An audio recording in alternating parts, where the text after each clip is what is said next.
Welcome to the SY2019 Focus on Test Administration. This presentation is being brought to you by the Michigan Department of Education and the Office of Educational Assessment and Accountability. The purpose of this presentation is to provide a high-level review of the administration of MyAccess assessments and the unique features of the test. The agenda for this presentation will start with what is new this year, then choosing the proper assessment for students, outlining the roles of coordinators and administrators, as well as activities before, during, and after the testing. Since this is a recorded presentation, a Q&A session is not possible. However, an email address will be provided during the questions section to submit any questions. So let's get started. MDE has expanded the flexibility to more than one level of testing within MyAccess, so long as it is limited to 2 adjacent levels of MyAccess. An example might be students assessed with supported independence could participate in a functional independence test for different content areas. The manual provides further details on this change. The online functional independence test will feature artwork that is now in color instead of in black and white. This is designed to help engage students with the test items. The participation assessments now provide do not read aloud instructions for each question and sample adaptations for those students who have visual impairments. There are 2 new training tools focused on making selection decisions. One is a self-directed training series and the other is an interactive decision-making tool. Both are excellent tools for IEP teams to review and to use for making decisions for students being considered for MyAccess. A comprehensive series of training modules have been developed and posted on each of the MDE web pages designed to provide new and not so new coordinators with the training they need to prepare for testing. This year, we have no changes in the total number of items on the functional independence level of MyAccess. For ELA, Accessing Print, in grades 3 through 8 and 11, we have 41 items and 2 constructed response prompts for the Expressing Ideas portion of the test. Mathematics at all grade levels, 3 through 8 and 11, contains 34 items. The science tests have 43, 50, and 55 items in grades 4, 7, and 11 respectively. Please note that this should not be confused with the M-STEP, which will be administering science in grades 5, 8, and 11 as a field test again this year. Social Studies has 40, 42, and 52 items in grades 5, 8, and 11 respectively. The supported independence and participation levels of the assessment have not changed either. They remain 20 items for ELA and mathematics for SI and 15 items for the participation level. For science, the total for SI is 22 and 20 for participation. SR stands for Selected Response, while ABO stands for Activity-Based Observations. While Michigan does not offer a state-level social studies assessment at the SI or P levels, it is important to note that students must still be assessed using a locally determined tool, and the assessment used and the outcome should be documented in the secure site during the test verification window in June. This is the same procedure that the state has been requiring over the past several years. Unlike general assessments, the MyAccess assessments are for students whose IEP has determined that this is the most appropriate test. Let's take a closer look at how these decisions are made. It's important to have an overall understanding of who should take MyAccess and specifically which level of the MyAccess assessments they should take. MyAccess is designed for students with the most significant cognitive disabilities who are working towards alternate content standards in their daily instruction and for whom the IEP team has determined the general assessment is not appropriate even with accommodations. MyAccess has 3 levels of testing, which are the Functional Independence Assessment, the Supported Independence Assessment, and the Participation Assessment. Let's start with the Functional Independence Assessment, often referred to as FI. It is for students who have or function as if they have a significant yet more mild cognitive impairment. Students at this level have IEP instructional goals and objectives that are closely aligned to the high range of complexity when working towards the alternate content standards. Students at this level are typically aware of their personal strengths and limitations and can access resources, strategies, and supports to help them maximize their independence.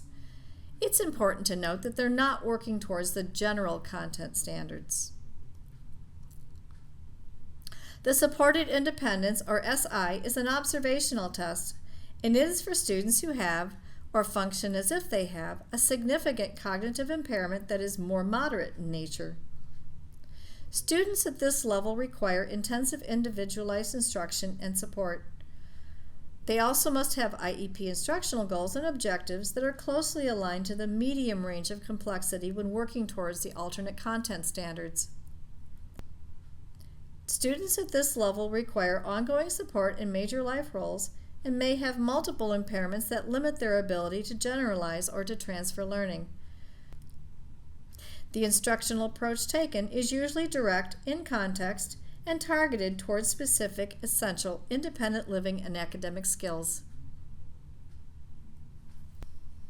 Participation, often referred to as P, is also an observational test for students who have or function as if they have a severe cognitive impairment. Students who take this level of assessment require extensive individualized instruction and support. Students at this level have IEP instructional goals and objectives that are closely aligned to the low range of complexity when working towards the alternate content standards. These students require extensive ongoing support even into adulthood and may also have multiple impairments that interferes with their ability to generalize learning. They typically depend on others for most, if not all, of their daily living needs. The instructional approach for these students targets opportunities for them to integrate into age-appropriate tasks and activities related to daily living skills and academic content.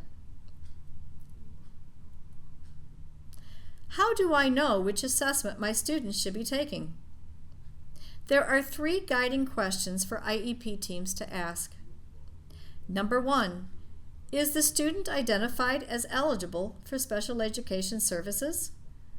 If the student is not eligible for special education services, then My Access is not an option for that student.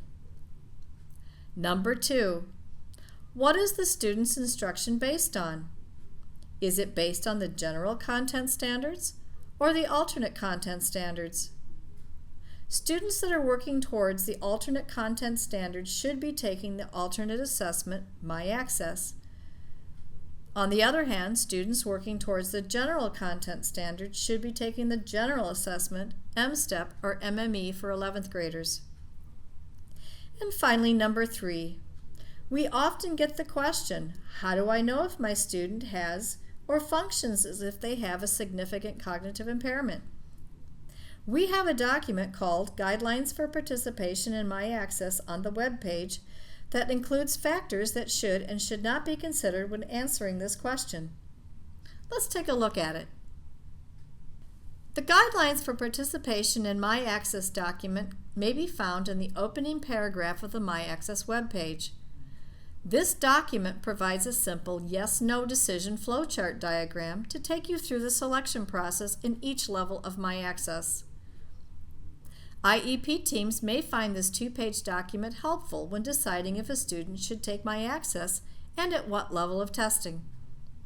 The second page of this document provides specific factors that should and should not be considered when making the decision to administer My Access. To complement the selection process for alternate assessments, we have added 2 selection tools this year that will assist you and your staff better determine which students will take the My Access tests.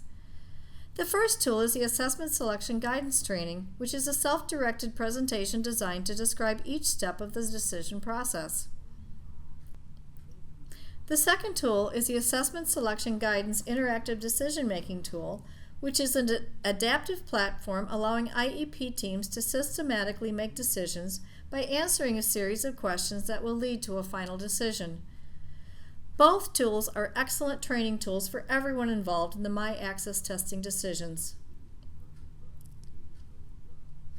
Can students take both MSTEP and MyAccess in different content areas? Yes, this is not new this year and will continue unchanged.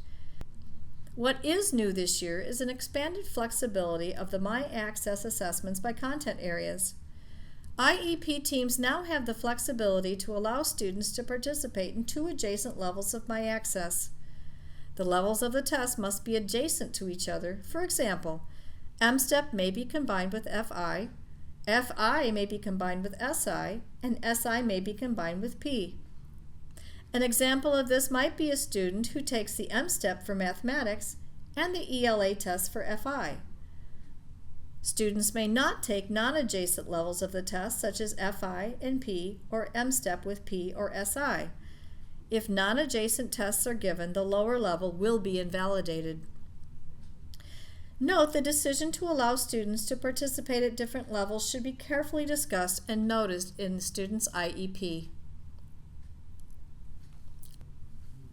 The content standards to which our assessment is aligned are as follows. English Language Arts and Mathematics. The assessment measures the essential elements with Michigan range of complexity. For science, we are using the extended benchmarks, although these are due to change in the next few years due to recent changes in the general academic standards.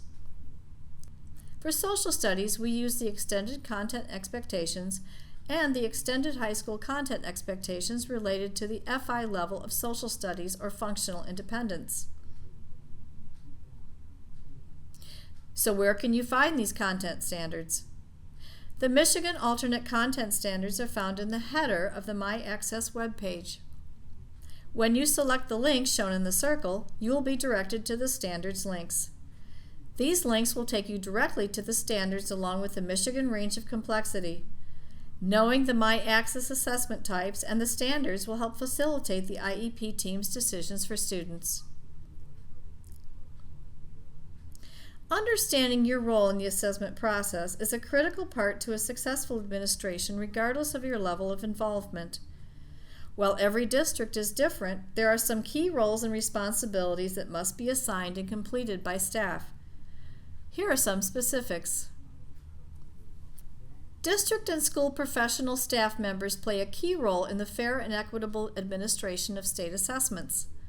Districts may adjust the roles and responsibilities to fit their size and organizational structure, but all roles must be filled in some way.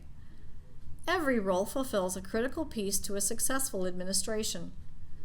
There are 4 critical roles associated with the MyAccess testing: district coordinators, building coordinators, test administrators, and technology coordinators. Let's take a look at each of these.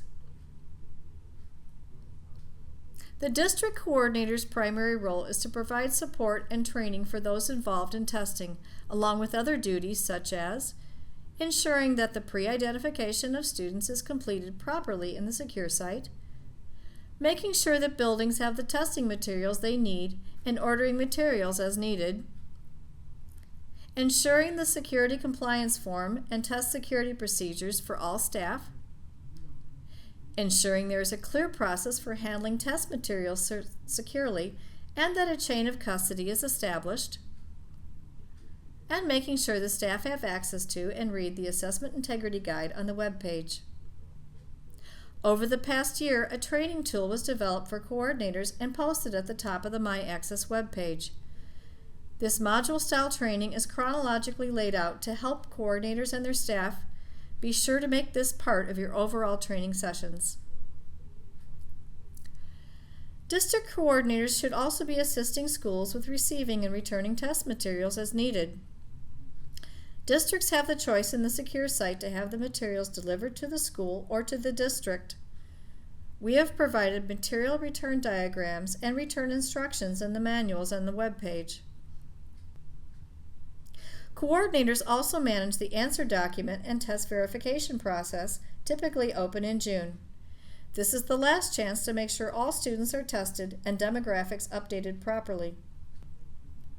If there are any testing irregularities related to testing, the coordinator is responsible for submitting a report in the secure site. The reports are processed, and you will receive a reply from our staff.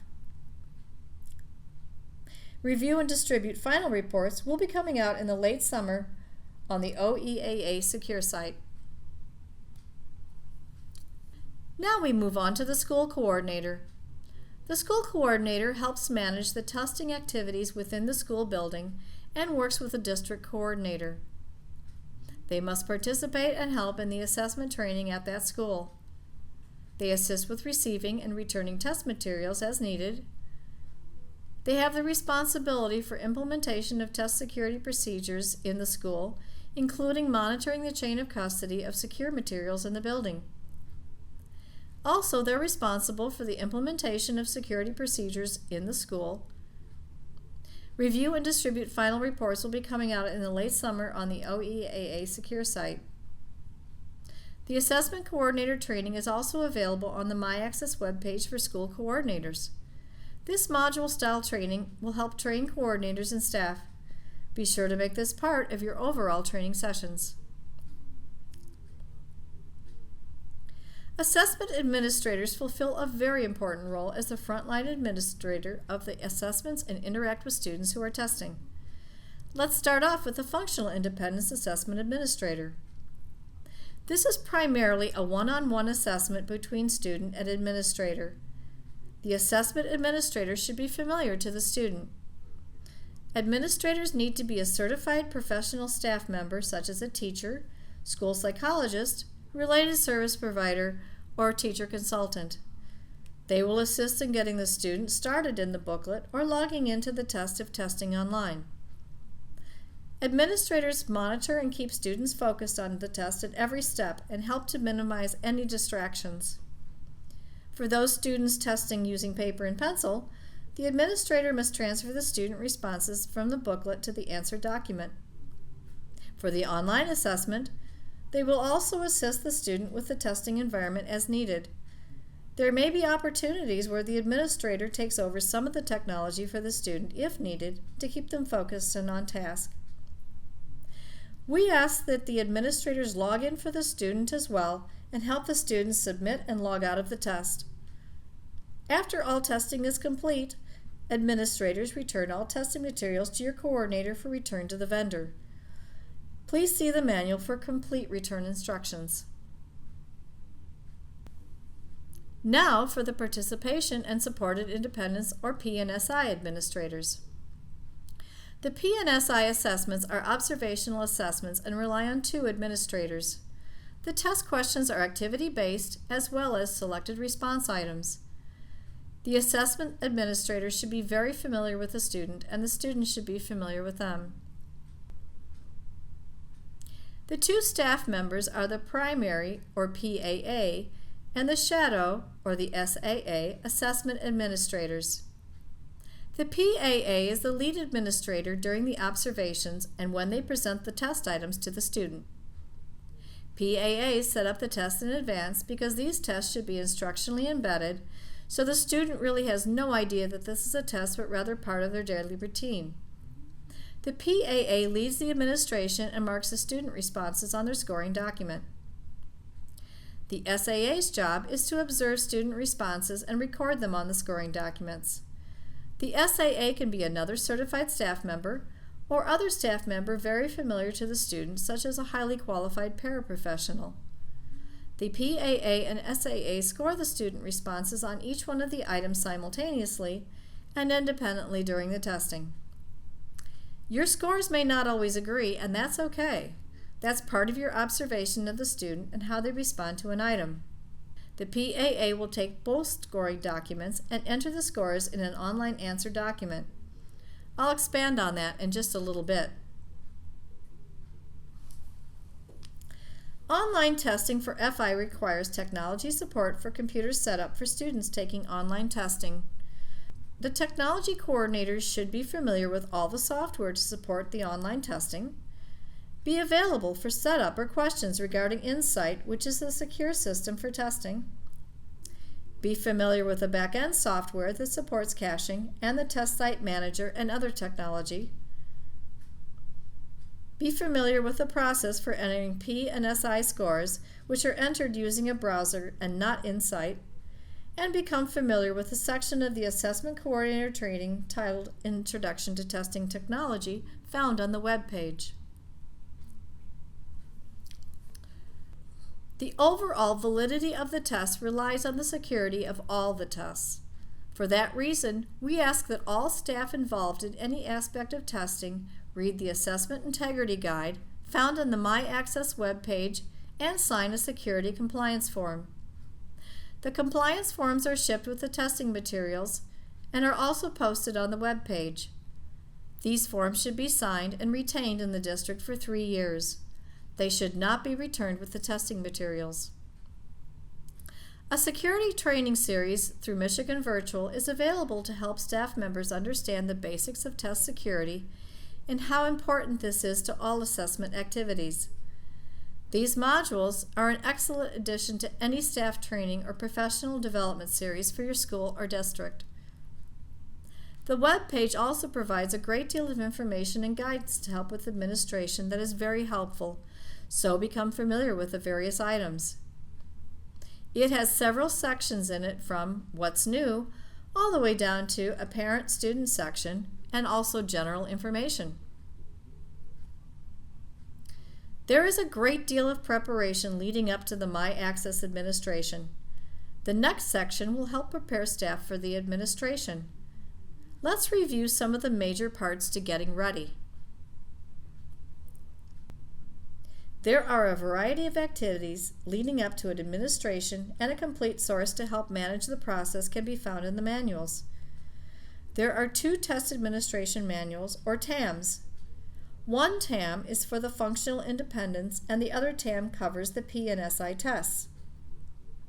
The TAMs are designed to cover the unique features of the online testing and the paper versions, which are present in all areas of the My Access assessments. The TAMs are also divided into differing roles for ease of reference and training. The TAMs are available on the web page for downloading and sharing with staff. Printed versions are not provided by the MDE. The TAM provides general information, which gives overall information about testing, an overview, which gives a description of the assessment components, supports and accommodations, which give details of student supports that are available, and are divided into roles for ease of reference. Testing activities listed in before, during, and after are throughout the TAM to reflect sequences of testing. The Material Return section provides details for packing and shipping materials back after testing. The TAMs provide the reminder that the deadline to return materials is June 4th, 2019. And the TAMs also provide appendices, which contain flowcharts and sample information, along with the training resources. The MDE expects the district coordinator and the school coordinator should read the entire TAM, and the assessments administrators should read the section specific to their roles and be familiar with it. Let's take a closer look at preparing for the assessments, and we'll start with the FI administration overview. FI offers 2 modes of testing, online and paper and pencil. For the online testing, last year over 80% of students taking the FI assessment tested online. Specifically, the student interacts directly with that online platform and the technology. They read the question and answer online by making an answer choice. For the online assessment, there are 2 parts for each assessment for each subject area.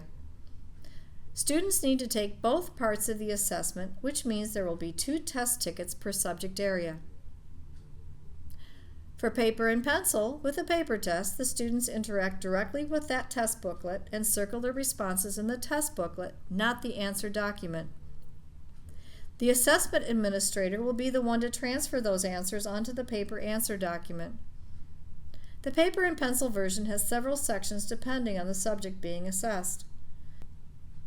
You can pause the assessments and come back to it later in either testing mode. It is also important to note the student should not sit down and complete all parts of a subject area back-to-back in a single day. Administrators also have the flexibility to break the administration down into more than one session and into parts as often as needed.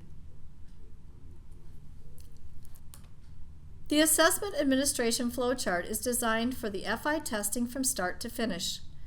This provides a visual layout of how the administration process works for both paper and online. The two columns provide the paper process on the left and the online student-facing testing process on the right. The chart also captures the Expressing Ideas assessment that is paper and pencil only, and visually explains how online testers are required to take the paper version and return with all other testing materials. This flowchart can be found on the MyAccess webpage and in the FI manual.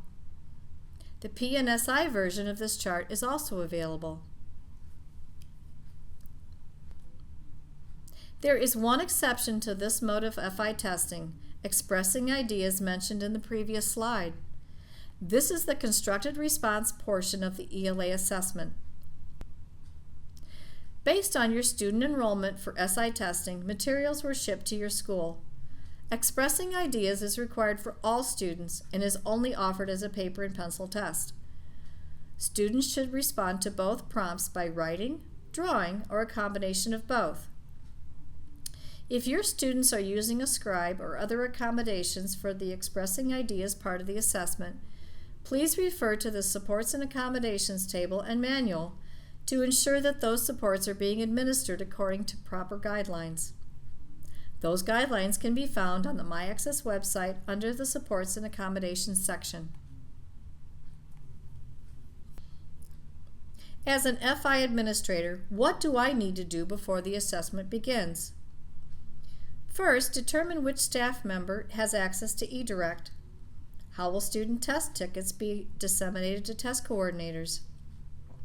In most cases, it will be your school coordinator or maybe your district coordinator who will set up the sessions in eDirect and print the tickets for you. It is important to know that these individuals know which supports and accommodations your students require so that they may be put into eDirect prior to printing test tickets. Make sure online students have access to training leading up to the test.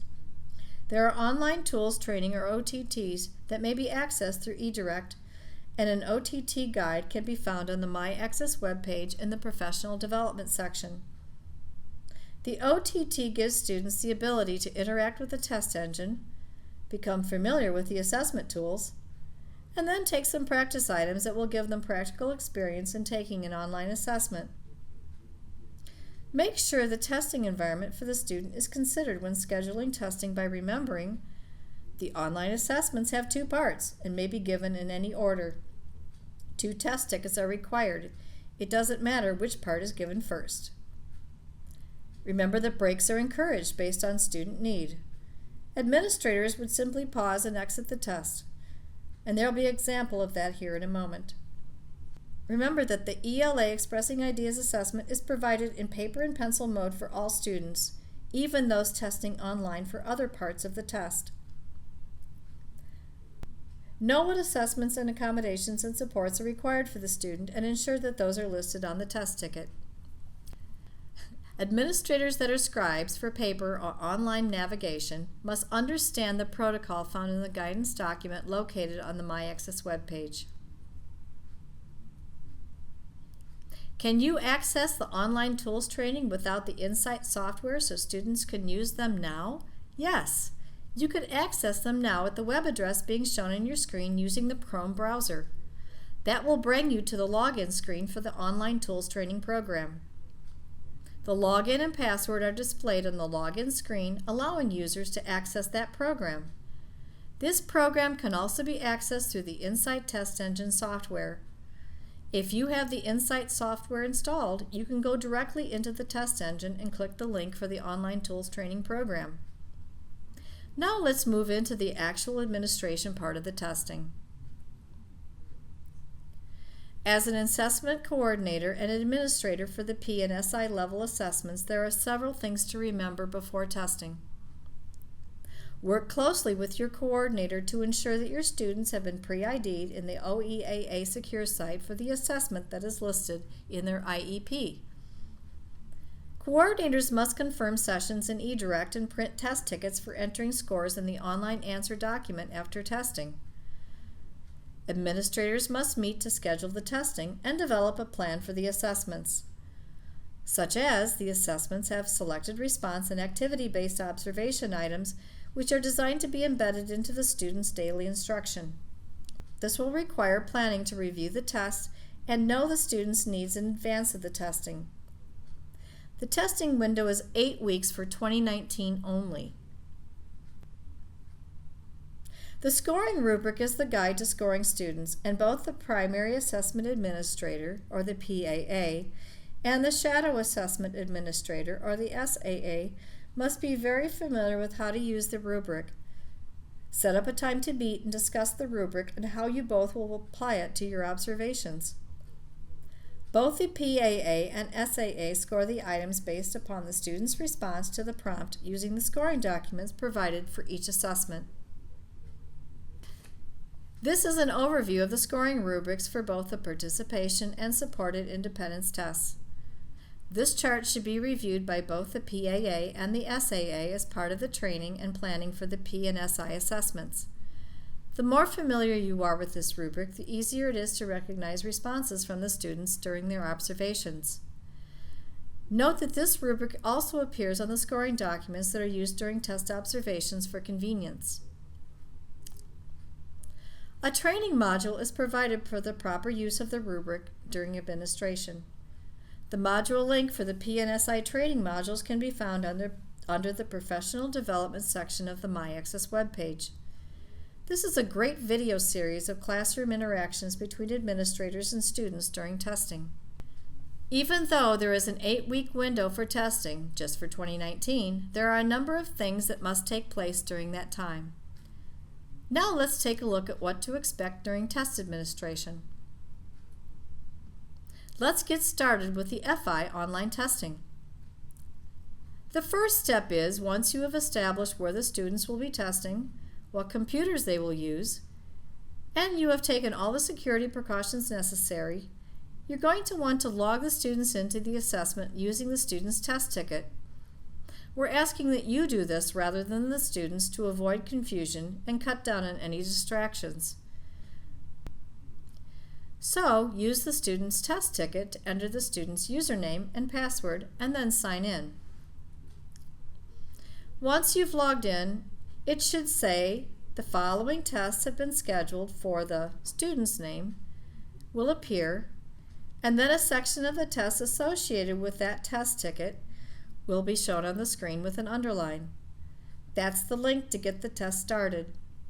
So, simply select the link to start the test for the student. The next screen is the 3-circle screen, which is an assessment confirmation screen. From this point on, the student may interact directly with the test, either independently or with the administrator's support as needed to engage with the assessment. The command buttons below the window will provide navigation throughout the remainder of the test. Once they click the next button, they're going to enter the first part of the assessment, which is a review of the tools required to take the assessment, such as the pointer tool, the highlighter, the magnifier, and the calculator for the math assessments, and so on. Please note this is just the review. This is not an in-depth instruction on how to use each of the tools. For the in-depth instruction on how to use each tool, please rely on the Online Tools Training Program. The text-to-speech feature will begin to read the assessment with a highlighting follow-along feature. If this is distracting for the student, the audio can be turned down or off, and the follow-along can be turned off by clicking on the Options button at the bottom of the screen. Audio settings allow students and administrators control of this feature. Please note, be sure the volume is on for the 2 listening items at the start of Part 2 of the online ELA assessment. Once the student is through all the instructions section, they will come to a screen that has the green Begin the Test button at the bottom of the screen, and the test directions will begin reading. Once they click on that button, they will come to their first item on the test. For the ELA test, there are different sections. They are vocabulary, using language, research inquiry, listening, and understanding text. Those different sections each have different directions, so it's important that the students do go through the directions before they continue to the next item. New this year in the display of the online tests is that some items will appear in color. Color is replacing the old line art in black and white. If you're taking a break, do not submit the test. Select pause and then resume within the 20-minute timer. If you want to take a longer break, select pause and exit the test. This will save the students' responses and allow you to return to the test at a later time. You may resume testing by using the test ticket to log in. OEA encourages administrators to be aware of the student and take breaks as needed. When the student is done, they will be prompted to raise their hand at this review screen. This is where the assessment administrator will review the items to see if the student has answered all the items. If there is an item that has been flagged or left unanswered, you can click on the item or the row to take the student back and ask, "Are you finished with this question?" Do not give a prompt to complete the item, just raise awareness with the student. Once the test is finished and you're ready to submit the test, click the End Test button at the bottom of that review screen page. Once the End Test button is selected, you'll be prompted to submit or return to the test with the message that you see on the screen. If you're ready to submit the student's test, click the Submit button. There are a variety of resources that are available on the eDirect site for Michigan assessments. They may be found at the link on this screen. You do not have to have a login to access the resources that we're going to talk about here. Once you're on the eDirect page, click on All Applications and then click on General Information link. This will provide access to documents or the Test Tutorials tab. Under the Documents tab, you will see a variety of different resources that are helpful to your technology coordinator and to your school coordinators.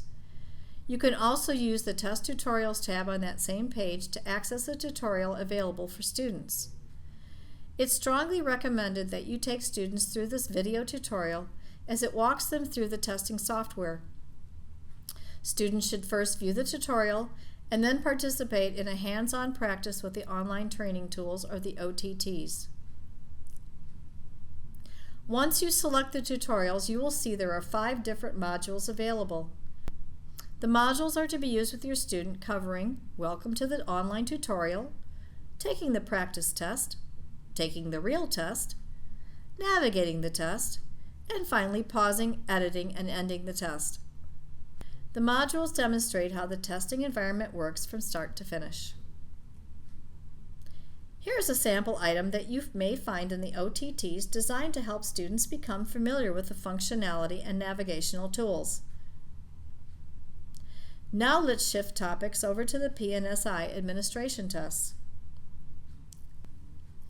We're going to switch gears a little bit now and talk about the administration of supported independence and participation levels of the assessment. Unlike other tests, the P or SI test booklets are not for students. The PAA and the SAA use the booklets to plan their presentation of test items to the students based on their needs. There are 2 types of questions for the P and SI assessments. One is a selected response format in which the student will be presented with picture cards or objects to answer the question. We encourage administrators to utilize classroom items during testing that the students are familiar with due to daily routine use. The assessments also have activity-based observation items. These are items in which the students are asked to respond to specific scenarios. The assessment administrator will ask a question, and the student is scored based upon the response. Both types of assessment items are intended to be instructionally embedded into the school day, which requires you to look at those assessment booklets for planning purposes. In a similar fashion to the FI flowchart, The P and SI Assessment Administration Flowchart provides a quick overview of the testing processes. The chart provides a visual layout of how the administration process works for both paper and online answer document score entry after testing. The chart is divided left and right, with a paper process on the left and the online score entry process listed on the right. With a quick review, you can see the unique features of the entire assessment process that administrators will be using from beginning to end. The flowchart can be found in the manuals and on the MyAccess webpage. Here is an example of what administrators might see in the Assessment Administrator booklet. You will see the question and the two answer choices, and also the scoring focus. The scoring focus relates directly to the alternate content standards that are being measured, in this case comparing lengths and describing them as either longer, longest, shorter, or shortest. In this case, we're asking the question, which is longer? New for 2019, the participation assessments will include instructions with each question. The instructions will provide concise information about each item itself and how to present it to the student. This includes read-aloud instructions for each item. It will outline which parts of an item may not be read to the student. There are samples of items adaptation for students with visual impairments. Often, students at this level may have complicating physical limitations in their ability to see items clearly. These samples may provide helpful ideas on how to adapt classroom items into the testing environment to help students engage with the items. Take a few moments to review these instructions during your planning for the test and make sure it aligns with each of the scoring foci. The selected response items will be presented to the student with picture cards that come with the test materials. They are presented to the student twice and in a different order. The OEAA recommends telling students beforehand about presenting twice so as to not confuse them. Supported independence will also have 3 pictures and will require presenting pictures twice in a different order as well. Present the student with the picture cards while asking the question. They should indicate what they believe is the correct answer by pointing to it. The pictures are presented initially while the student responds. The pictures are then shuffled and the question is asked a second time. It's important to present them in a different order to account for possible dominant side bias or guessing. Follow the rubric on the scoring documents. The student must select correctly both times the items are presented to be counted as correct. The activity-based observation items have 2 sections. The first section is called Activity. This indicates what you're asking the student to do and gives some helpful examples on how to adapt the activity. You can customize that example or what you do with the student to best fit the instructional context and what that student is most familiar with during their instructional day. The second part of the assessment item is a scoring focus.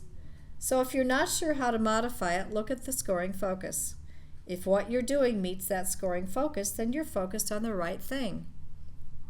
The student directions at the beginning are a reminder to administrators to give students directions that best mimic their daily instructional experience. So how do you keep track of all the student scores or report these scores?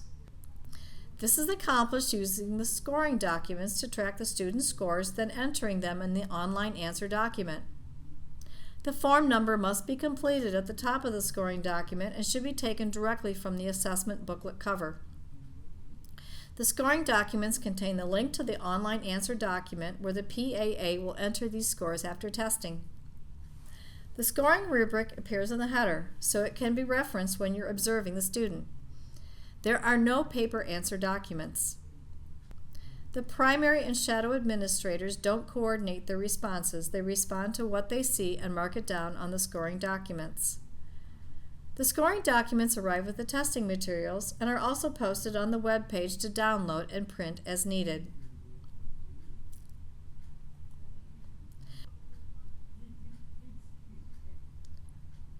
After testing is completed, the PAA will gather the scoring documents for both the PAA and the SAA, Obtain the testing ticket, which is shown on the left side of the screen.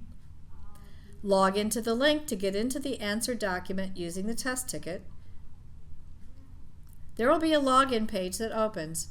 You can see the red double arrows that calls for the username, password, test type to be entered at that point, and the online answer document will open. A confirmation window will open to verify the student information. Finally, click the Continue button. First, enter the form number from the drop-down at the top of the online answer document. Be sure to match the form number from the booklet used for this student. If you try to submit without a form number selected, you will receive a reminder to select it. The online answer documents display in a stacked format with the primary administrator's answer document at the top in blue for participation. The shadow administrator answer document appears in the lower window shaded in gray. Both windows use a scrolling feature with a rubric header frozen for ease of reference at the top of each window. The Supported Independence online answer document is laid out in the same format with a different color, green, and it is designed to enter the SI scores from the test observation based on the unique rubric for the SI assessments. It has the same functionality as the participation answer document. Once all the scores are entered, you may submit them. The online answer document is designed to alert you if some entries or form numbers are missing and provides a warning message. The online answer document is accessible with a simple internet connection. One practical means of entering the scores is by using an iPad or touchscreen device and a stylus. This allows for quick and precise entry of scores into the online answer document. Where can you learn more? eDirect provides training documents for how to get in and enter these scores in the online answer document. After accessing through this link, go to All Applications, General Information, Document tabs, and then you can filter as needed.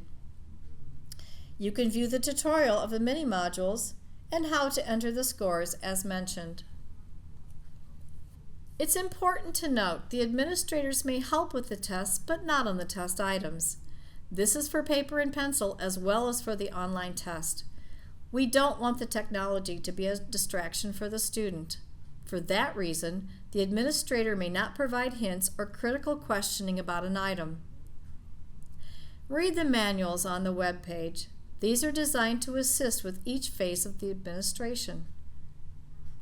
For the P and SI score entries, be sure to use the form number found in the administrator booklet versus the online roster that accompanies the test tickets. The Accountable Students and Answer Document Verification process will open in June. Please monitor the Spotlight newsletter for the exact date. This is your last opportunity to ensure MDE has received all paper and pencil and online answer documents. Test coordinators should also verify all students taking a MyAccess assessment have been enrolled in the correct grade. Preliminary score reports are provided to schools and districts within 48 hours of an online test submission through the dynamic score reporting site, which is accessed through the OEAA secure site. Now, in wrapping this up, there are some administrative tips I'd like to leave with you. And these may seem somewhat simple, but they're quite important and have some real consequences if not handled properly. Students must be enrolled in special ed in MSDS. This is a flag that's set designating the student as special ed. If it's not marked, the scores for the student will be invalidated for any MyAccess test taken. Remember, the Expressing Ideas part of the FI-ELA test is required for all ELA students regardless of the mode of testing. Initial material orders included the paper Expressing Ideas portion of the ELA test for all students pre-ID'd to an FI-ELA test. The FI answer documents for the paper and pencil testers are to be completed by the test administrator. Students record their answers in the test booklet, and the test administrator then transcribes the student responses onto the paper answer document. The exception is the Expressing Ideas writing and drawing portion of the answer document. All students will respond to these items directly in the answer document. Accommodations that are listed in the IEP that are going to be used during testing should not be foreign to the students. They should be part of their routine daily instruction. We don't want to introduce something brand new to them in the testing environment which could cause distractions. Finally, the number 2 pencil is very important from the standpoint of scanning. Scanning machinery work most efficiently with the graphite found in the number 2 pencil.